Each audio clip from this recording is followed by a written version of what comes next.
Personally 7.8 7.8 है ना। हाँ 7.8 का चौथा सवाल है। चौथा सवाल ये दिया गया, इंटीग्रेशन ऑफ 1 to 4 और x square minus x into D x का हमको निश्चित समाकलन ज्ञात करना है और योग की सीमा के सूत्र का इस्तेमाल करके निकालना है। तो देखो सबसे पहले हम लिखते यहाँ पे है, क्योंकि integration of A to B F X into D X बराबर होता है D minus A into limit n tends to infinite 1/n bracket में F A function of A plus function of A plus H plus function of A plus 2h, ऐसे ऐसे जो है आगे तक जाएगा n-1 टर्म तक। कितने टर्म तक जाएगा? n-1 टर्म तक। तो function of A plus n-1 into D, ये हो गया हमको, यानी कि योग की सीमा के रूप में हम निश्चित समाकलन ज्ञात करते हैं।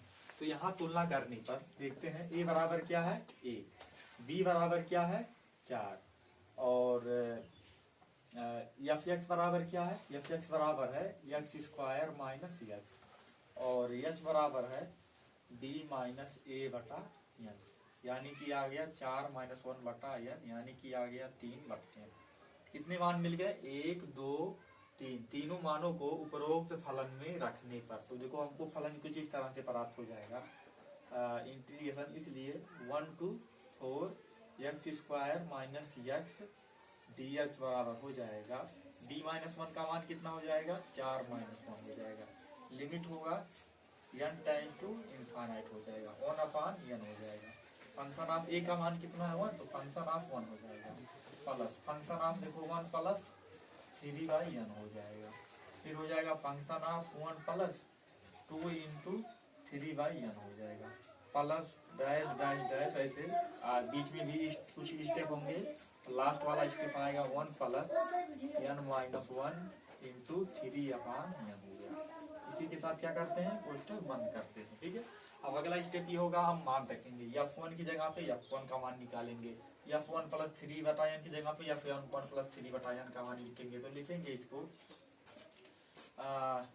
इस तरह से लिखते हैं, इक्वल 4 - 1 की वैल्यू आ गई 3, लिमिट क्या हो जाएगा n टेंड्स टू इनफाइनाइट। अब देखो f1 का मान निकालते हैं। यहाँ पे f1 का मान जो हो जाएगा 1 स्क्वायर माइनस 1 स्क्वायर, यानी कि कितना हो जाएगा? 0 हो जाएगा। क्या हो जाएगा? ये 0। f1 का मान आएगा 0 प्लस, देखिए 1 प्लस 3/n लिखेंगे तो क्या हो जाएगा? 1 प्लस 3/n का होल स्क्वायर, 1 प्लस 3/n का होल स्क्वायर और माइनस क्या हो जाएगा? 1 प्लस 3/n हो जाएगा। ये हो गया आपका फर्स्ट सेकंड टर्म। कौन सा टर्म हो गया? ये सेकंड टर्म। और थर्ड में क्या लिखना? 1 प्लस 2 इंटू 3/n लिखना। तो लिखेंगे प्लस 1 प्लस 2 इंटू 3/n का होल स्क्वायर। क्या हो जाएगा? 3/n का होल स्क्वायर लिखेंगे। फिर माइनस हो जाएगा 1 प्लस 2 इंटू 3/n। फिर ऐसे ऐसे करते आएंगे, लास्ट में आते हैं हम। तो लास्ट में देखो क्या आएगा? 1 प्लस n-1 इंटू 3/n का होल स्क्वायर हो जाएगा और माइनस हो जाएगा 1 प्लस n-1 इंटू 3/n। तो इसी के साथ क्या हो जाएगा? ये विस्तार हो गया, यानी कि फलन का मान कितने आ चुका है? उसके मान के रूप में आ चुका है। अब देखो क्या करते हैं, इसको हम श्रेणी में चेंज करेंगे। तो पहले क्या लिखेंगे? 3 की जगह पे 3, लिमिट हो जाएगा n टेंड्स टू हो जाएगा इनफाइनाइट और हो जाएगा 1/n। पहला पद क्या है? 0। दूसरा पद क्या है? 1 प्लस 3/n का whole square minus 1 plus 3/n। दूसरा पद क्या है? 1 प्लस 2 इंटू 3/n का whole square minus 1 plus 2 into 3/n। यानी कि पहले पद में क्या है? 0। पहले से लेकर के लास्ट तक कुल कितने टर्म है? 0 वाले से लेकर के n-1 1 प्लस n-1 बार 3/n तक कुल कितने पद हैं? n पद हैं। तो 0 को अगर हटा देंगे तो कितने पद हो जाएंगे? n-1 पद हो जाएंगे। अब देखो स्क्वायर वाले को एक साथ करते हैं, इसमें स्क्वायर वाले पदों को एक साथ करते हैं। यहाँ पे देखो स्क्वायर वाला पद ये हो गया पहला पद, दूसरा पद हो गया और ये हो गया n-1 पद हो गया। तो यहाँ से दो घात वाले को एक साथ करने पर तो देखो क्या रिजल्ट मिलेगा? यही मिलेगा कि 1 प्लस 3/n का होल स्क्वायर हो जाएगा। फिर प्लस देखो क्या हो जाएगा, स्क्वायर वाले को चूज करेंगे, ये स्क्वायर वाला है, ये है और ये स्क्वायर, तीनों को एक साथ करते हैं, ठीक है। और दूसरे स्टेप में हो जाएगा 1 + 2 × 3n 3/n का होल स्क्वायर हो जाएगा। फिर प्लस में देखो क्या हो जाएगा 1 + n - 1 × 3/n का होल स्क्वायर हो जाएगा। ये हो गया। इसको बीच में डैश डैश करके लिखते हैं थोड़ा सा, ताकि बीच में और पद विद्यमान है, ठीक है, बीच वाले पद हो गए। और ये हो जाएगा ये 1 + n - 1 × 3/n का होल स्क्वायर, ठीक है। ये हो गया आपका स्क्वायर वाले एक साथ होंगे। अब स्क्वायर के बाद जो बचे हुए टर्म है उसको भी एक साथ लिखते हैं। 1 को लिखेंगे एक साथ, देखो क्या हो जाएगा, माइनस माइनस को कॉमन लेते हुए अगर लिख रहे हैं तो कुछ इस तरह से नतीजा बनेगा। माइनस हो जाएगा 1 + 3/n, माइनस हो जाएगा 1 + 2 × 3/n, और ऐसे डैश डैश हो जाएगा, डैश डैश माइनस लगाने के बाद क्या लगाएंगे हम, डैश डैश डैश माइनस हो जाएगा। उसके बाद होगा डैश डैश डैश, ठीक है। फिर आएगा माइनस, उसके बाद आएगा 1 + n - 1 × हो जाएगा इसका। इसके बाद देखो हम लोग आगे बढ़ते हैं अगले स्टेप की तरफ। तो इधर हम करते हैं स्क्वायरिंग करेंगे, हो जाएगा 3 हो जाएगा, लिमिट हो जाएगा, n × 2 हो जाएगा, इनफाइनाइट हो जाएगा, n × 2 क्या हो जाएगा, इनफाइनाइट हो जाएगा, और ये 1/n रहेगा। और यहाँ इसका विस्तार करेंगे तो क्या बनेगा 1² + 3² n स्क्वायर, और प्लस बनेगा 2 × 3/n, ये आएगा। पहला पद आ गया ये। दूसरे पद का स्क्वायर करेंगे तो क्या मिलेगा 1² हो जाएगा, प्लस 2² हो जाएगा, गुणे 3² हो जाएगा, बटे n² हो जाएगा, और प्लस हो जाएगा 2 × 3 हो जाएगा, n हो जाएगा। ये हो जाएगा आपका, ये हो गया आपका दूसरा स्टेप हो गया, दूसरा पद हो गया। उसके बाद डैश करेंगे, प्लस डैश प्लस हो जाएगा 1 का स्क्वायर हो जाएगा, प्लस हो जाएगा n - 1 का स्क्वायर, इंटू हो जाएगा 3² और बटे हो जाएगा n² हो जाएगा। इसी के साथ इस कोष्टक को करते हैं बंद। ये हो गया पहला पद हो गया। कौन सा पद हो गया, ये पहली श्रेणी हो गई। इस श्रेणी को हम ब्रैकेट में रखते हैं, ये हो गया। उसके बाद हम यहाँ देखते हैं कि -1 1 1 सभी जगहों पे कॉमन है, तो -1 को लेते हैं कॉमन, माइनस चिन्ह कॉमन ले रहे हैं, तो 1 कितनी बार मिलेगा, n बार। कितनी बार है ये, यहाँ पे n बार है, n नहीं n - 1 बार। कितनी बार है ये, n - 1 बार। उसके बाद हम लिखते हैं 3/n को। 3/n देखो कितनी बार है, प्लस हो जाएगा, माइनस को कॉमन लेते हुए लिखते हैं तो हो जाएगा 3/n हो जाएगा, प्लस 2 × 3/n हो जाएगा, फिर प्लस हो जाएगा n - 1 × 3/n हो जाएगा।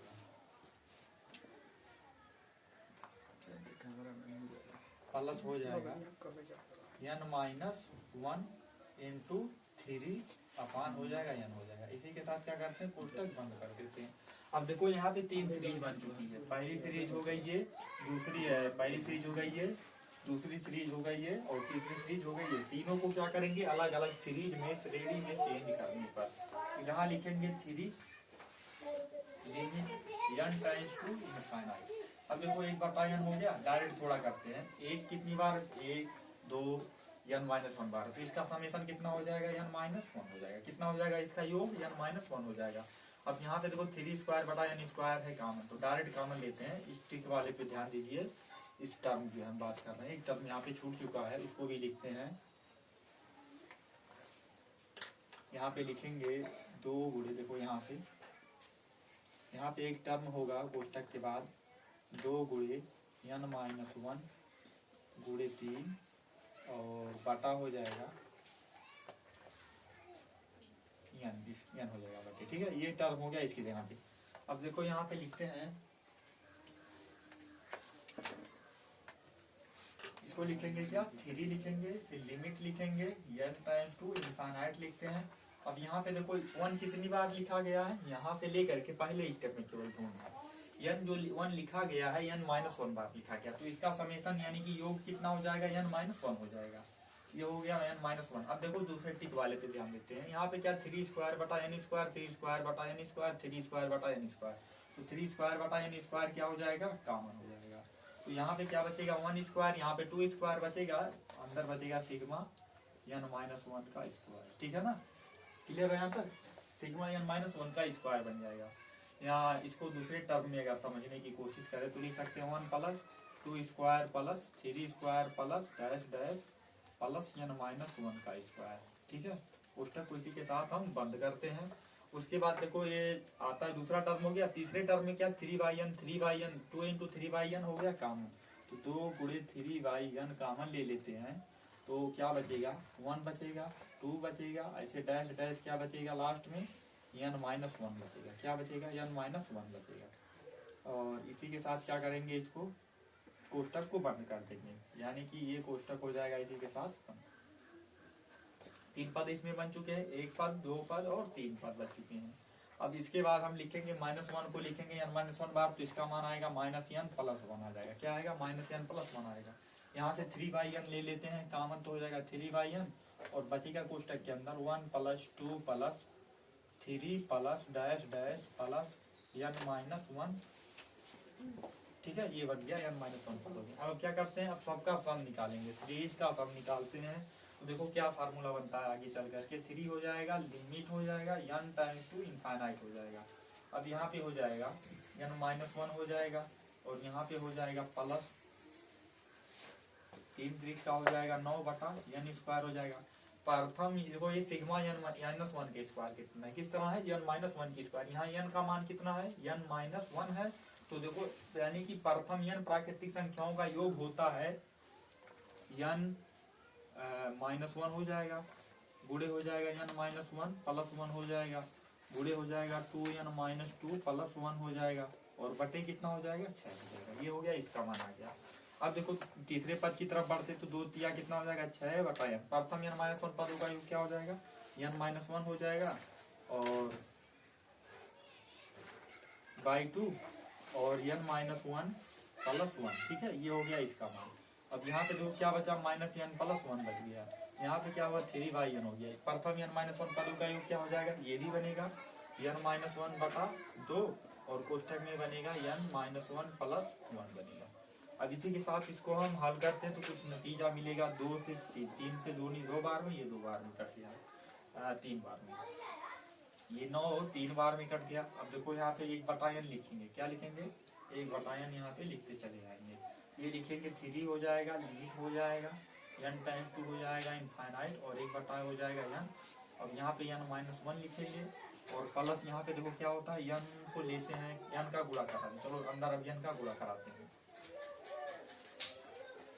अंदर n का गुणा करेंगे तो क्या मिलेगा n से n कट जाएगा 1, ये बचेगा 1/n और यहाँ बचेगा 3 गुणे n को लेते हैं कॉमन, तो यहाँ बचेगा 1 माइनस 1/n हो जाएगा और ये हो जाएगा n और यहाँ देखो हो जाएगा n लेते हैं यहाँ पे भी कॉमन गुणे, यहाँ से भी n कॉमन ले लेंगे तो बचेगा 2 माइनस 1/n बचेगा और सबके बटे में आएगा 2 आएगा। क्या आएगा 2 आएगा और 1/n का जब गुणा करेंगे तो यहाँ पे n स्क्वायर है तो यहाँ पे बन जाएगा n क्यूब बन जाएगा। क्या बन जाएगा n क्यूब बन जाएगा। अब यहाँ पे देखो क्या हो जाएगा n का गुणा करेंगे तो 6/n स्क्वायर हो जाएगा और यहाँ से 2 से काट देंगे तो ये होगा 3, यानी कि ये बनेगा आपका 3। कोष्टक में n को लेते हैं कॉमन तो बचेगा 1 माइनस 1/n इंटू n हो जाएगा और बटे हो जाएगा n हो जाएगा और एक n का गुणा करेंगे तो n स्क्वायर हो जाएगा। यहाँ पे n पे गुणा करेंगे तो क्या हो जाएगा 1 हो जाएगा और यहाँ पे हो जाएगा 1/n हो जाएगा। यहाँ पे हो जाएगा 3/n स्क्वायर हो जाएगा और ये n जो है आपका n हो जाएगा और n ले लेते हैं कॉमन तो 1 माइनस 1/n इंटू n हो जाएगा। इसी के साथ इसको क्या करते हैं सॉल्व करते हैं। अब देखो कैंसिल करने का काम करते हैं। n से एक n कट गया, 3 n से 3 n कट गया, तीनों लोग यहाँ हो गए कट गए। यहाँ पे देखो 2 n है, 1 n यहाँ से 1 n यहाँ से कट गया। यहाँ पे 2 n है, 1 यहाँ से और 1 यहाँ से कट गया। तो बचा क्या उस चीज को लिखते हैं, लिखेंगे यहाँ पे 3 limit n tends to infinite और यहाँ पे बचेगा आपका 1 माइनस 1/n प्लस हो जाएगा 3 1 माइनस 1/n और बटा हो जाएगा गुणे हो जाएगा 2 माइनस 1/n और बटे हो जाएगा 2 और यहाँ हो जाएगा 3 1 माइनस 1/n हो जाएगा और फिर आएगा -1 प्लस 1/n और यहाँ हो जाएगा -3 कोष्टक में होगा 1 माइनस 1/n हो जाएगा। कोष्टक को बंद करते हैं। अब देखो अब करते क्या, ऐसी दशा कैसी स्थिति आ गई है, एक ऐसी स्थिति आ गई है कि ऐसे समय में n की जगह पे अगर हम थीटा रखेंगे तो सारी n वाले पद क्या हो जाएंगे, शून्य हो जाएंगे। ठीक है, यानी कि n रखने से n का मान, ये जो फलन है, जो फंक्शन दिया गया है, इसका मान इनफाइनाइट नहीं हो सकता है, 0 नहीं हो सकता है। तो ऐसी दशा में आ गया है n की मान रखने पर, तो लिखेंगे n बराबर इनफाइनाइट रखने पर। तो ये देखो क्या हो जाएगा 1 माइनस 1/इनफाइनाइट प्लस क्या हो जाएगा 3 कोष्टक में 1 माइनस 1/इनफाइनाइट, फिर यहाँ पे हो जाएगा 2 माइनस 1/इनफाइनाइट और बटा क्या हो जाएगा 2। जब यहाँ लिखेंगे तो क्या हो जाएगा 3 1 माइनस 1/इनफाइनाइट, फिर -1 प्लस हो जाएगा 1/इनफाइनाइट हो जाएगा, -3 हो जाएगा 1 माइनस 1/ क्या हो जाएगा इनफाइनाइट। ठीक है, अब देखो हम जानते हैं 1/इनफाइनाइट का मान क्या होता है 0, तो यहाँ हो जाएगा 1 माइनस 0 प्लस 3 माइनस 3 कोष्टक में 1 माइनस 0, फिर कोष्टक में 2 माइनस 0 और बटा हो गया 2 और यहाँ से लिखेंगे 3 कोष्टक में 1 माइनस 0, तो यहाँ लिखेंगे -1 और यहाँ लिखेंगे 0, यहाँ लिखेंगे -3 कोष्टक में 1 माइनस 0। ठीक है ना। अब इस मान को अगर हम हल करते हैं तो देखें, तो इसको डायरेक्ट लिख देते हैं अगर, तो ये हो जाएगा 3 और ये बनेगा यहाँ पे 1 बनेगा। देखो यहाँ पे ध्यान देने वाली बात है, ये 1 और ये -1 हो जाएगा क्या 0 हो जाएगा ना। अब देखो 3/2 आएगा और 2 से 2 यहाँ पे जाएगा काट, तो बचेगा यहाँ पे 3 बचेगा और यहाँ पे बचेगा 3 बचेगा और यहाँ पे बचेगा -3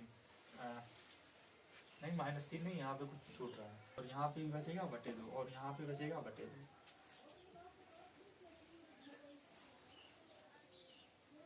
माइनस यहाँ पे आएगा 3/2 आएगा। अब इसको सॉल्व करते हैं तो कुछ नतीजा इस तरह से मिलेगा 3 3 6 और 6 दूनी 12, 12 में से 3 गया 9/2, तो ये आ गया 27/2। ठीक है।